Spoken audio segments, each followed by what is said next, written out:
Tudja, hogy milyen kapun fog átmenni? Majdnem végén. Az én városom Kolozsvár. Igen, és akkor most nézzük meg a baloldali kaput. Orașul meu, Cluj-Napoca. És akkor most megengedik, hogy lefilmezzük önöket, amint döntenek, és eldöntik azt, hogy melyik kapu részen mennek át.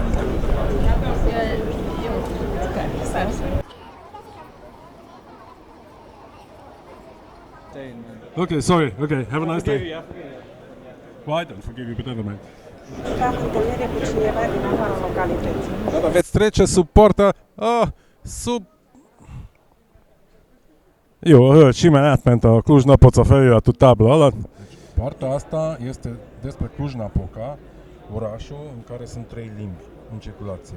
Partea din stânga este Cluj-Napoca, orașul în care este numai o singură limbă. E ok?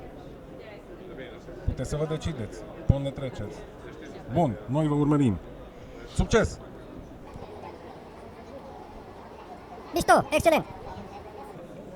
Klausenburg, Kolozsvár. No și acum, ce decideți? Pe care partea porții o să treceți? Prin partea cu 3 limbi sau prin partea cu o singură limbă? Aș vrea să fiu un oraș ca afară. Păi atunci trebuie să vă decideți și să alegeți o parte a porții. Un oraș ca și afară. Noi vă urmărim. Să rămână succes! Bravo! Clujul în mod, eu zic că și Clujul în mod tradițional au avut influențele maghiare și germane. De aici noi vă lăsăm să treceți și vă urmărim. O zi bună! Succes! La revedere! Voi e pe acolo, eu pe aici.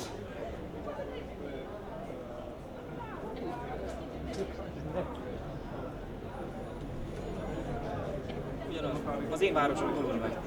Még? Meine Stadt Krakau. Még? Orașul meu Cluj-Napoca.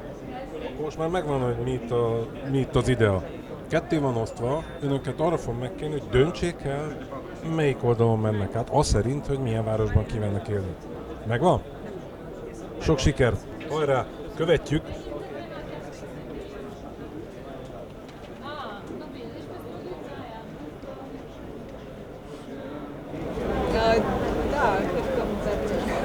Succes! Noi vă urmărim!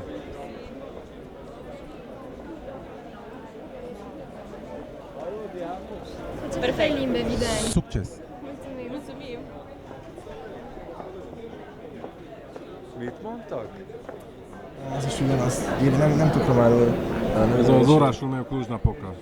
Na most akkor mint vendéget tiszteltem megkérni, hogy döntse el, hogy ezen a felén akar átmenni, ahol ugye Kolozsvár egy egynyelvű román nyelvű város, vagy pedig ezen a felén, ahol Kolozsvár egy 3 nyelvű. Köszönöm szépen, sok sikert! Követjük! Persze!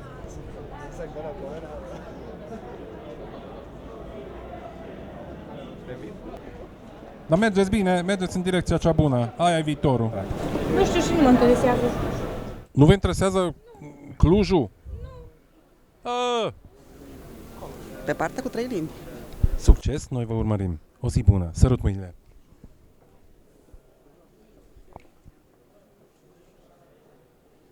Dar trebuie să treceți undeva. Știți unde treceți?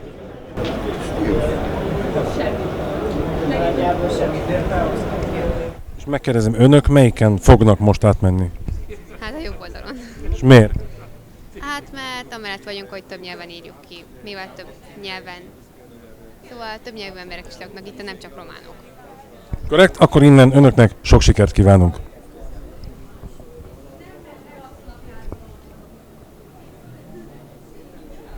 Citim împreună. E o poartă împărțită în două. Ce scrie pe... Dar nu vă dau bani. Dar pe românește citiți, vă dau 1 leu. Vă dau eu 1 leu dacă mă lăsați în pace. Da. Dar nu mi-ați dat. Dar aveți grijă că treceți la unguri.